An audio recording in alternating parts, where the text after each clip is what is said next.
വിശദമായ വാർത്തകളിലേക്ക്. സംസ്ഥാന ബജറ്റിന്റെ പൊതു ചർച്ചയ്ക്ക് നിയമസഭയിൽ തുടക്കമായിരിക്കുകയാണ്. ഇന്ധന നികുതിക്കെതിരായ പ്രതിഷേധം ശക്തമാക്കുകയാണ് പ്രതിപക്ഷം. നിയമസഭയ്ക്കകത്തും പുറത്തും പ്രതിഷേധം കടുപ്പിക്കാനാണ് പ്രതിപക്ഷത്തിന്റെ തീരുമാനം. വിവരങ്ങളുമായി ശരത് കെ ശശിയുണ്ട്. ശരത്ത്, രാവിലെ ചോദ്യോത്തരവേള ആരംഭിച്ചപ്പോൾ മുതൽ തന്നെ ശക്തമായ രീതിയിലുള്ള പ്രതിഷേധ സ്വരങ്ങൾ നിയമസഭയ്ക്കുള്ളിൽ പ്രതിപക്ഷം ഉയർത്തിയിരുന്നു. തുടർന്നുള്ള സംഭവ വികാസങ്ങൾ എന്തൊക്കെയാണ്? തീർച്ചയായും അതൊരു പ്രതിഷേധത്തിന്റെ ഒരു ടോക്കൺ എന്നുള്ള നിലയിൽ മാത്രമേ കാണാൻ വേണ്ടി പറ്റുകയുള്ളൂ. അല്പസമയത്തിനകം ഈ ബജറ്റിന്മേലുള്ള പൊതുചർച്ച ആരംഭിക്കും. ഇപ്പോൾ സഭയിൽ ശ്രദ്ധ ക്ഷണിക്കലാണ് നടന്നുകൊണ്ടിരിക്കുന്നത്. ഇതിനുശേഷമാണ് ബജറ്റിന്മേലുള്ള പൊതുചർച്ച ആരംഭിക്കുക. പൊതുചർച്ചയിൽ ശക്തമായി തന്നെ ഈ പ്രതിപക്ഷത്തിന്റെ നിലപാട്, ഇന്ധനവില വർധനയിനെതിരെ ശക്തമായ നിലപാട് പ്രഖ്യാപിക്കാൻ തന്നെയാണ് പ്രതിപക്ഷം തീരുമാനിച്ചിരിക്കുന്നത്. നേരത്തെ രാവിലെ UDF-ന്റെ പാർലമെന്ററി പാർട്ടി യോഗം ചേർന്നിരുന്നു. ഈ യോഗത്തിൽ കടുത്ത സമരപരിപാടികൾ നടത്തേണ്ടതുണ്ട് എന്ന ഒരു തീരുമാനത്തിലാണ് നേതൃത്വം എത്തിയത്. അത് സംബന്ധിച്ചുള്ള സമരപ്രഖ്യാപനം പ്രതിപക്ഷ നേതാവ് ഇന്ന് ഈ ബജറ്റ് ചർച്ചയുടെ വേളയിൽ പ്രഖ്യാപിക്കുമെന്നാണ് മനസ്സിലാക്കാൻ സാധിക്കുന്നത്. UDF യോഗവും വൈകാതെ ചേരും. ഈ UDF യോഗത്തിൽ കൂടി കാര്യങ്ങൾ ചർച്ച ചെയ്തതിന്റെ അടിസ്ഥാനത്തിലാകും സഭയ്ക്കകത്തെ സമരപരിപാടികൾ പ്രഖ്യാപിക്കാൻ വേണ്ടി പോകുന്നത്. നമുക്ക് നിലവിൽ മനസ്സിലാക്കാൻ വേണ്ടി പറ്റുന്നത് ഒരു സത്യാഗ്രഹ സമരത്തിലേക്ക് UDF പോകും. സഭയുടെ നിയമസഭാ കവാടത്തിന് മുന്നിൽ തന്നെ ഈ നികുതി കൊള്ളയ്ക്കെതിരെ പ്രതിഷേധം അത്തരത്തിലൊരു സത്യാഗ്രഹ സമരത്തിലേക്ക് കൊണ്ടുപോവുക എന്ന നിലയിലാണ് പ്രതിപക്ഷം ആലോചിക്കുന്നത്. പ്രതിപക്ഷ MLA മാർ നിയമസഭാ കവാടത്തിന് മുന്നിൽ തന്നെ സത്യാഗ്രഹ സമരം ഇരിക്കുക എന്ന ഒരു ആലോചന UDF-ൽ ഉണ്ട്. ഇത് സംബന്ധിച്ച പ്രഖ്യാപനം വൈകാതെ ഉണ്ടാവുകയും ചെയ്യും. സഭയ്ക്ക് പുറത്ത് അല്പസമയത്തിനകം യൂത്ത് കോൺഗ്രസിന്റെ നേതൃത്വത്തിൽ നിയമസഭാ മാർച്ച് തീരുമാനിച്ചിട്ടുണ്ട്. ഏതായാലും ആ മാർച്ച് വലിയ ഒരു പ്രക്ഷുബ്ധമാവും എന്നുള്ള കാര്യത്തിൽ യാതൊരു സംശയവുമില്ല. ഈ രീതിയിൽ അടുത്ത ഒരു ആക്രമണം സർക്കാരിനെതിരെ ഈ ഇന്ധനവില വർധനയുമായി ബന്ധപ്പെട്ട്, നികുതി വർധനയുമായി ബന്ധപ്പെട്ട് ഉയർത്തുക എന്നുള്ളത് തന്നെയാണ് പ്രതിപക്ഷത്തിന്റെ തീരുമാനം. അതേസമയം തന്നെ ബജറ്റ് ചർച്ച ആരംഭിക്കുമ്പോൾ ബജറ്റ് ചർച്ചയിലുടനീളം കേന്ദ്ര സർക്കാരിന്റെ നയങ്ങളാണ്, കേന്ദ്ര സർക്കാരിന്റെ ധനനിയന്ത്രണമാണ് ഈ രീതിയിൽ ഒരു പ്രതിസന്ധിയിലേക്ക് സംസ്ഥാനത്തെ കൊണ്ടുചെന്ന് എത്തിച്ചത്. ധനാഗമനത്തിന് മറ്റു പോംവഴികളില്ലാത്തത് കൊണ്ടാണ് ഇങ്ങനെ ഒരു നികുതി വർധനവിലേക്ക് പോകേണ്ടി വന്നത് എന്ന് വിശദീകരിച്ചുകൊണ്ടായിരിക്കും പ്രതിപക്ഷത്തിന്റെ ആക്രമണത്തെ ഭരണപക്ഷം പ്രതിരോധിക്കാൻ വേണ്ടി പോകുന്നത്.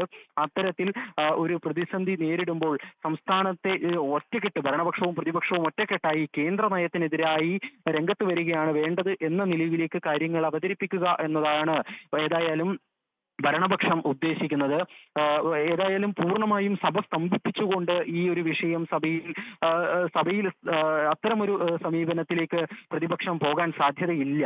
പകരം ചർച്ചയിൽ പങ്കെടുത്തുകൊണ്ട് ഈ തരത്തിൽ നിലപാട് വിശദീകരിക്കും. അതോടൊപ്പം തന്നെ നിയമസഭാ കവാടത്തിന് പുറത്ത് സമരമിരിക്കും.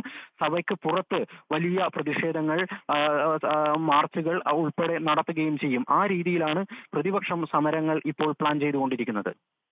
ശരത്തൊപ്പം തന്നെ ഈ സഭയിൽ നിന്ന് അടിയന്തര പ്രമേയം ഉൾപ്പെടെയുള്ള വിഷയങ്ങളിൽ ആരോഗ്യ കാർഡ്, ഹെൽത്ത് കാർഡ് ഉൾപ്പെടെയുള്ള വിഷയങ്ങളല്ലേ ഉയർത്തിക്കൊണ്ട് വന്നത്. ഈ അടിയന്തര പ്രമേയത്തിന്റെ ഒരു അവസ്ഥ എന്തായിരുന്നു? ഭക്ഷ്യസുരക്ഷ ഉറപ്പാക്കുന്നതിൽ സർക്കാർ സംവിധാനങ്ങൾ പൂർണ്ണമായും പരാജയപ്പെട്ടു എന്ന് കാണിച്ചുകൊണ്ടാണ് പ്രതിപക്ഷം അടിയന്തര പ്രമേയ നോട്ടീസ് നൽകിയത്. ഈ കാലത്ത് ഈ സർക്കാരിന്റെ കഴിഞ്ഞ കുറച്ചു കാലത്തെ പ്രവർത്തനങ്ങൾ പരിശോധിക്കുമ്പോൾ ഭക്ഷ്യസുരക്ഷ ഉറപ്പാക്കുന്നതിൽ വലിയ വീഴ്ചകൾ ഉണ്ടായി. അതിന്റെ ഏറ്റവും ഒടുവിലെ ഉദാഹരണമാണ് ഹെൽത്ത് കാർഡ് സംവിധാനം ഏർപ്പെടുത്തിയെങ്കിലും 300 രൂപ നിരക്കിൽ പരിശോധന പോലും ഇല്ലാതെ RMO-മാരടക്കം ഈ ഹെൽത്ത് കാർഡ് നൽകുന്ന നിലയിലേക്ക് കാര്യങ്ങൾ പോയത് അതിന്റെ ഉദാഹരണമാണ് എന്ന് അടക്കമാണ് പ്രതിപക്ഷം ചൂണ്ടിക്കാണിച്ചത്. ഭക്ഷ്യസുരക്ഷാ നിയമം നിലനിൽക്കുന്ന ഒരു രാജ്യത്ത് ഭക്ഷ്യസുരക്ഷ ഉറപ്പാക്കുന്നതിൽ ഭക്ഷ്യസുരക്ഷാ വകുപ്പും അതിന് നേതൃത്വം നൽകേണ്ടുന്ന മന്ത്രിയും നോക്കുകുത്തിയായി മാറുന്നു എന്ന വിമർശനമാണ് പ്രതിപക്ഷം ഉന്നയിച്ചത്. എന്നാൽ ഇതിന് മന്ത്രി മറുപടി നൽകിയത് കണക്കുകൾ വിശദീകരിച്ചുകൊണ്ടായിരുന്നു. നേരത്തെ 2010 കാലഘട്ടങ്ങളിലൊക്കെ 11-16 കാലഘട്ടത്തിൽ വളരെ കുറഞ്ഞ പരിശോധന, UDF സർക്കാരിന്റെ കാലത്ത് പ്രതിവർഷം 6000-ഓളം പരിശോധനകൾ മാത്രമായിരുന്നു നടന്നത്. ആ സ്ഥിതി ഇന്ന് മാറിയിരിക്കുന്നു. ഇന്ന് 60,000-ഓളം പരിശോധനകൾ ഓരോ വർഷവും നടക്കുന്ന നിലയിലേക്ക് പരിശോധനകൾ ഊർജിതമാക്കിയിട്ടുണ്ട് എന്നാണ് മന്ത്രി വിശദീകരിക്കുന്നത്. അതോടൊപ്പം തന്നെ ഈ ചില ക്രമക്കേടുകൾ, ഹെൽത്ത് കാർഡുമായി ബന്ധപ്പെട്ട് ചില ക്രമക്കേടുകൾ കണ്ടപ്പോൾ അതിൽ കർശനമായ നടപടി എടുക്കുകയാണ് തന്നെയാണ് ചെയ്തത് എന്നാണ് മന്ത്രി ചൂണ്ടിക്കാണിച്ചത്. ഈ ഹെൽത്ത് കാർഡുമായി ബന്ധപ്പെട്ട് പലരും ക്രമക്കേടുകൾ നടത്തുമ്പോൾ തന്നെ പരിശോധനയില്ലാതെ ഒരു കാരണവശാലും ഹെൽത്ത് കാർഡ് നൽകില്ല എന്ന് നിലപാടെടുത്ത നിരവധിയായ ഡോക്ടർമാരുണ്ട്. അതുകൊണ്ട് അത്തരം ആളുകളും ഈ ഹെൽത്ത് കാർഡുമായി ബന്ധപ്പെട്ട് സുതാര്യമായ പ്രവർത്തനങ്ങൾ നടത്തുന്നുണ്ട് എന്ന വിശദീകരണവും മന്ത്രി നൽകുകയും ചെയ്തു. ഈ അടിയന്തര പ്രമേയത്തിന് അവതരണാനുമതി നിഷേധിച്ചതിൽ പ്രതിഷേധിച്ച് പ്രതിപക്ഷം സഭയിൽ നിന്ന് ഇറങ്ങിപ്പോയി. ഇപ്പോൾ സഭയിൽ ശ്രദ്ധ ക്ഷണിക്കൽ നടന്നുകൊണ്ടിരിക്കുകയാണ്. ശക്തമായ രീതിയിലുള്ള പ്രതിഷേധങ്ങളിലേക്ക് തന്നെ പോകാനുള്ള തീരുമാനമാണ് പ്രതിപക്ഷത്തിൻ്റെ ഭാഗത്തു നിന്നും ഉണ്ടായിരിക്കുന്നത്.